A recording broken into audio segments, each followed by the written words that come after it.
Assalamualaikum warahmatullahi wabarakatuh. Kembali lagi dengan saya Uba Adnan Bima. Oke teman-teman, hari ini saya ingin berbagi cerita teman-teman tentang sahabat kita, sahabat perjuangan kita yang sama-sama dari Indonesia. Tadi sore saya ditelepon oleh teman saya yang membawa kabar duka bahwa salah satu pejuang Indonesia yang bekerja di Jepang telah kabur teman-teman. Jadi hari ini saya sangat sedih, kecewa, sakit karena saya itu udah kenal dia teman-teman. Kita kemarin satu senta, nama sentanya kemarin itu Yata ya. Kita 1 bulan bersama di sana. Saya kenal dengan dia orang baik ya, dan dia itu selalu menciptakan suasana yang bagus ketika kita itu berkumpul sama teman-teman. Jadi itu kabar dukanya teman-teman, kabar sedihnya bahwa ada salah satu dari teman kita, pejuang dari Indonesia yang kabur teman-teman. Dan jujur saya sangat sedih, sangat sakit, kecewa hari ini teman-teman. Karena udah 2 kali saya ditelepon sama teman saya yang dulu sekali. Ada teman saya yang kabur satu pertama dulu, dan sampai sekarang belum ada kabar entah di mana dia sekarang teman-teman. Terus yang kedua, tadi sore saya ditelepon oleh teman saya mengabarkan kabar duka bahwa ada salah satu dari teman kita sama-sama Indonesia yang kabur teman-teman. Dan itu sangat membuat saya gimana teman-teman ya, kita satu impian, satu tujuan ya, terus tiba-tiba mendengarkan kabar seperti itu ya tetap, apalagi orang itu kita kenal, pernah bercanda dengan kita ya. Jadi rasanya itu sedih teman-teman.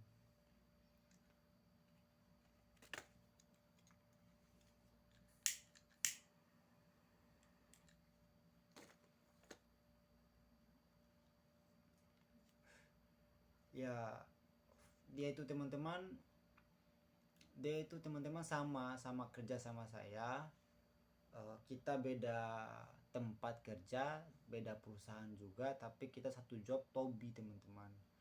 Dia itu kerja Tobi, scaffolding atau Asiba. Ya saya nggak tahu teman-teman, entah apa yang ada dalam pemikirannya, apa yang terjadi di perusahaannya ya, sehingga dia mengambil keputusan untuk kabur teman-teman. Jujur kenapa saya membuat video ini, saya ingin lebih mempertegas tentang sahabat-sahabat saya, terutama orang Indonesia yang berniat untuk merantau ke Jepang, untuk pergi kerja di Jepang. Saya harus menyampaikan ini lebih untuk teman-teman seperjuangan saya, karena saya sangat khawatir dengan terjadinya peristiwa-peristiwa seperti ini teman-teman. Jujur saya tidak menyalahkan teman saya yang kabur, dan juga saya tidak menyalahkan orang Jepang. Ya tetap saja ya, kita doakan sama-sama yang terbaik ya. Mudah-mudahan teman kita itu gak kenapa-napa, dan juga bisa kerja dengan baik, bisa pulang meraih impiannya seperti yang dicita-citakan pada awal sebelum berangkat ke Jepang teman-teman. Jadi saya sedih hari ini, saya kecewa, saya sakit sekali ya. Kenapa saya sedih teman-teman? Yang pertama yang membuat saya sedih itu adalah saya tidak tahu keberadaan dia sekarang di mana. Apakah dia sudah makan? Apakah dia punya tempat tinggal? Itu yang membuat saya sedih teman-teman, karena saya sudah kenal beliau ya. Saya udah kenal baik sama dia, udah sering bercanda, dan juga selama 1 bulan kita belajar bersama di Senta Yata teman-teman. Jadi gimana ya, kita sudah mengenal, kita udah saling mengenal, terus kita sama-sama dari Indonesia ya, beda kota tapi disatukan oleh impian kita ya, yaitu untuk bekerja di Jepang teman-teman. Jujur teman-teman, pekerjaan Tobi itu adalah pekerjaan, sekali lagi ya, saya juga udah buat video terkait dengan bagaimana kerja Tobi ya. Cuman saya mewanti-wanti, mempertegas lagi bahwa kerja yang paling berat itu teman-teman adalah kerja Tobi teman-teman. Tobi, scaffolding atau Asiba. Itu pekerjaan yang paling berat di Jepang teman-teman. Nah, yang beratnya itu oke, di samping kerjanya berat, terus kita juga ditekan setiap hari teman-teman, apalagi kalau kita kurang bahasa itu tambah parah. Kurang bahasa, kurang tahu budaya Jepang, wah itu bahaya teman-teman. Karena Tobi itu jujur saja teman-teman, saya pekerja Tobi ya.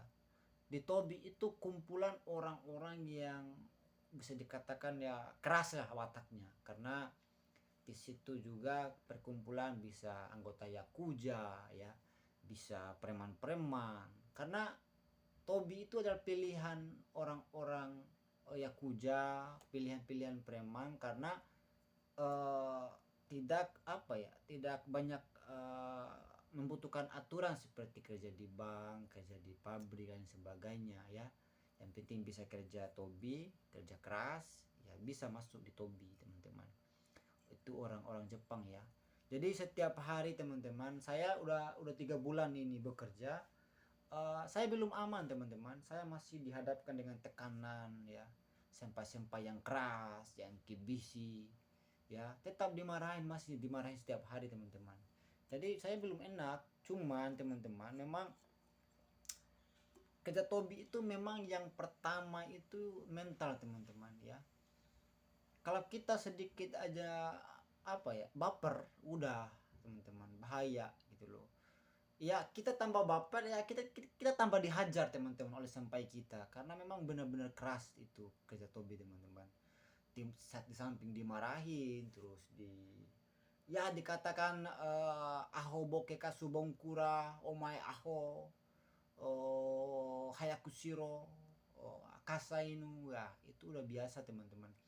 Itu bahasa-bahasa kotor, bahasa-bahasa yang biasa dipakai di Tobi teman-teman, di Gemba. Jadi jangan kaget teman-teman ketika nyampe di sini tuh mendengarkan bahasa itu. Kalian tuh kimochi ya, bahaya teman-teman. Di samping itu juga teman-teman, oke lah udah bahasa aho boke kasu bongkura omae kasainu ya, oke lah udah bahasa seperti itu, bahasa yang paling kasar ya, ichiban waru di sini. Nah itu oke lah. Terus bercandanya ini teman-teman, bercanda juga di pekerjaan Gemba itu pukul kepala, terus ini apa sih namanya, pukul kepala itu udah biasa teman-teman. Jadi itu berlawanan dengan budaya kita di Indonesia teman-teman. Di Jepang itu udah biasa pukul kepala ya. Jadi nggak seperti di Indonesia, pukul kepala itu wah nggak sopan ya, jauh sama budaya kita teman-teman. Terus teman-teman, banyak hal sih yang terjadi di Jepang teman-teman. Alhamdulillah saya belum pernah terjadi sama saya ya. Kemarin juga saya dapat kabar dari teman-teman yang curhat, ada yang ditendang ya, ada yang dipukul teman-teman ya. Ya itu memang harus kita waspadai teman-teman, harus benar-benar kita persiapkan mentalnya bagaimana ketika kita itu dihadapkan dengan peristiwa-peristiwa seperti itu, bagaimana respon kita, bagaimana cara kita menghadapinya ya teman-teman. Tentunya teman-teman, yang harus saya sampaikan adalah bahasa teman-teman. Kalian harus benar-benar mematangkan bahasa kerja itu. Karena apa teman-teman? Ketika kalian tidak mengerti, wah itu tambah dimarahin teman-teman. Terus kalau kita udah dimarahin, jadi kita tuh kinco teman-teman, grogi. Jadi semakin kita grogi, semakin kita tambah salah teman-teman. Jadi tolong teman-teman, sebelum berangkat ke Jepang, bagi kalian yang sedang berada di Gakko, LPK, atau menunggu keberangkatan, tolong persiapkan diri dengan baik ya teman-teman. Persiapkan bahasanya, persiapkan belajar budaya Jepangnya, dan persiapkan mental. itu teman-teman, mental, bahasa, dan budaya itu harus kalian tuh belajar teman-teman. Pertanyakan sama senseinya, pertanyakan sama senpainya apa-apa saja hal-hal yang tidak disukai oleh orang Jepang, dan apa-apa saja hal-hal yang disukai oleh orang Jepang. Nah teman-teman, mengenai teman saya yang kabur tadi, kenapa saya sedih? Pertama, saya nggak tahu dia berada di mana, udah makan apa enggak, terus dia udah punya tempat tinggal apa gimana. Terus yang kedua teman-teman, dia kalau kedapatan polisi teman-teman, dia akan ditangkap, dipenjarakan. Nah setelah dipenjarakan dia akan dipulangkan di Indonesia. Sesudah dipulangkan ke Indonesia, dia namanya akan di blacklist di Jepang, dan dia seumur hidup tidak bakalan bisa lagi bekerja di Jepang karena namanya udah di blacklist dan dicap kriminal di Jepang teman-teman. Jadi itu sih yang membuat saya sedih itu teman-teman. Nah selain itu juga teman-teman, kalau udah dapat oleh polisi itu teman-teman, masa depannya hancur teman-teman. Masa depannya entah ingin membangun ekonomi keluarga, ingin bangun rumah, ingin beli mobil, ingin beli sawah, ya semuanya itu kalau udah ditangkap ke polisi udah teman-teman, semua impiannya hancur teman-teman. Di samping impian dia hancur, terus harapan keluarganya hancur, terus yang paling parah lagi teman-teman, kohainya dikorbankan ya teman-teman. Masa depan kohainya yang di Indonesia, yang di Gakko, yang di LPK itu dikorbankan teman-teman. Itu sangat sayang sekali teman-teman. Kasihan kohai kita di Indonesia yang berjuang belajar setiap hari, yang rela merantau ke kota yang lain untuk belajar bahasa Jepang, untuk berangkat di Jepang. Jadi masa depan kita hancur, harapan keluarga hancur, masa depan kohai juga hancur, dan nama Indonesia juga jelek teman-teman. Jadi kalau udah nama jelek Indonesia, tentu orang Jepang nanti kalau butuh tenaga kerja tentu mereka ambil ke negara lain, entah ke Vietnam, Myanmar, India. Jadi Indonesia akan turun teman-teman, akan dikurangi untuk mengambil Jisusei, entah Jisusei ataupun TG teman-teman. Jadi tolong teman-teman, saya wanti-wanti kenapa saya membuat video ini cukup masalah yang sangat serius teman-teman. Kabur di Jepang itu nggak gampang seperti apa yang kita pikirkan ya. Kalau kita kabur terus kita bekerja misalkan, kita nggak bakalan bisa tenang teman-teman. Tidur nggak tenang, bekerja nggak tenang, makan nggak tenang. Karena apa teman-teman? Karena kita tuh misalkan sambil kita kerja, ya kita was-was teman-teman, kerja sambil was-was, sambil lihat sana lihat sini lihat situ, lihat kiri kanan, lihat depan belakang. Karena apa? Karena takut datang polisi dan menangkap kita, dan dipenjarakan dan dipulangkan ke Indonesia dan di blacklist teman-teman. Jadi aduh, itu teman-teman, itu yang harus benar-benar saya tuh sampaikan, bahwa tolong teman-teman ya, itu kalian tuh persiapkan diri dengan baik, persiapkan mentalnya ya. Bila perlu ya teman-teman yang sebelum berangkat ke Jepang, tolong perbanyakkan ilmu spiritualnya teman-teman. Nah kenapa saya katakan perbanyak ilmu spiritualnya ya, supaya itu kalian tuh pakai di sini, supaya kalian tuh aman, terjaga dari sempai-sempai yang buruk, dari teman-teman perusahaan yang buruk atau satsonya dan lain sebagainya. Itu sangat perlu teman-teman. Jadi segala hal, sesuatu yang yang dapat membantu kalian untuk bekerja, tolong dipelajari teman-teman ya. Tolong, saya tuh jujur udah 2 kali saya dengar teman saya yang kabur. Yang pertama dulu kita satu LPK, sama-sama belajar, itu teman saya sendiri teman-teman, satu LPK sama saya, kabur, dan sampai sekarang saya belum tahu kabarnya bagaimana teman-teman.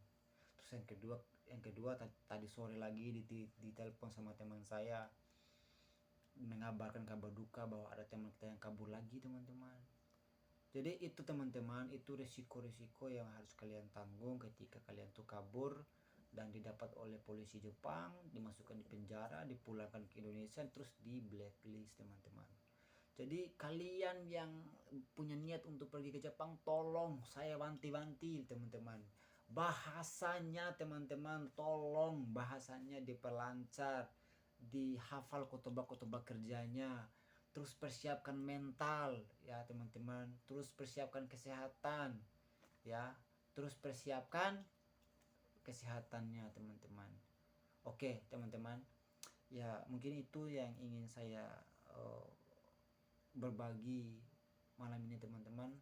Saya sedih mendengar sahabat seperjuangan kita kabur karena kita sama-sama darah merah ya, darah merah Indonesia ya, karena kita sama-sama dilahirkan oleh Ibu Pertiwi Indonesia. Jadi ya sakit teman-teman, sedih juga gitu loh, karena mendengarkan sahabat kita yang kabur. Terus entah masalah apa di perusahaan yang saya nggak tahu teman-teman sampai sekarang, dan kita tidak boleh menyalahkan teman kita dan tidak boleh juga menyalahkan orang Jepang. Jadi kita doakan aja untuk teman kita yang kabur itu, mudah-mudahan dia dapat pekerjaan yang baik ya, dipertemukan dengan orang baik yang bisa melindunginya ya kan. Itu aja teman-teman, kita saling mendoakan dan mensupport aja teman-teman. Untuk teman-temanku yang sedang belajar di LPK, yang sedang belajar di Gakko, atau yang sedang menunggu keberangkatan, teman-teman, saya ingin menyampaikan, di Jepang itu kerjanya keras teman-teman. Kalian pernah belajar sejarah kerja Romusa ya, kalian akan mengalaminya di sini teman-teman. Jadi perbedaan pekerjaan Indonesia dengan Jepang itu jauh berbeda teman-teman. Di sini nggak pakai perasaan teman-teman. Kita mah di Indonesia kan masih jaga hati ya, jaga perasaan teman-teman kita. Kalau di sini enggak teman-teman. Di sini mah ya semakin kita salah, kita akan semakin dimarahi teman-teman. Jadi tolong teman-teman persiapkan diri untuk teman-teman yang ingin berangkat ke Jepang, belajar ilmu banyak spiritual ya, jaga kesehatan, perbanyak hafal khotbah kerja, dan persiapkan mentalmu teman-teman. Jepang, saya ingin menyampaikan, Jepang untuk orang-orang yang bermental baja, kerja di Jepang untuk orang-orang yang bermental pejuang, dan bekerja di Jepang adalah untuk orang-orang yang tidak mengenal kata menyerah. Akira menaide kudasai. Oke teman-teman, saya ingin menyampaikan kata Jepang teman-teman. Kuo rakuno tane, kesakitan adalah bibit dari kebahagiaan. Jadi sebelum kamu mendapatkan kebahagiaan, jadi kamu harus melewati dulu yang namanya kesakitan, kesedihan, dan kekecewaan. Kuo rakuno tane, kesakitan adalah bibit dari kebahagiaan. Sakit dulu baru bahagia, bahagia dulu baru sakit, jangan, tapi sakit dulu baru bahagia, sakit dulu, sedih dulu, kecewa dulu baru sukses. Saya yakin kalian semua pasti hebat, kalian semua adalah orang-orang hebat, saya percaya itu. Oke teman-teman, itsumo gambatte kudasai, akira menaide kudasai, kore kara nihongo wo moto-moto benkyou shite kudasai minasan. Oke teman-teman, terima kasih telah menonton video saya. Jangan lupa like, share, and comment. Saya tunggu komen yang di bawah teman-teman. Saya siap berbagi kisah kasih di Jepang, suka duka di Jepang. Saya siap teman-teman. Oke teman-teman, salam Uba Adnan Bima. Bersama kita hebat, bersama kita sugoi. Percaya akan keajaiban adalah awal langkah keberanian sesungguhnya. Wallahu muwaffiq ila aqwamit thoriq, fastabiqul khairat. Wassalamualaikum warahmatullahi wabarakatuh.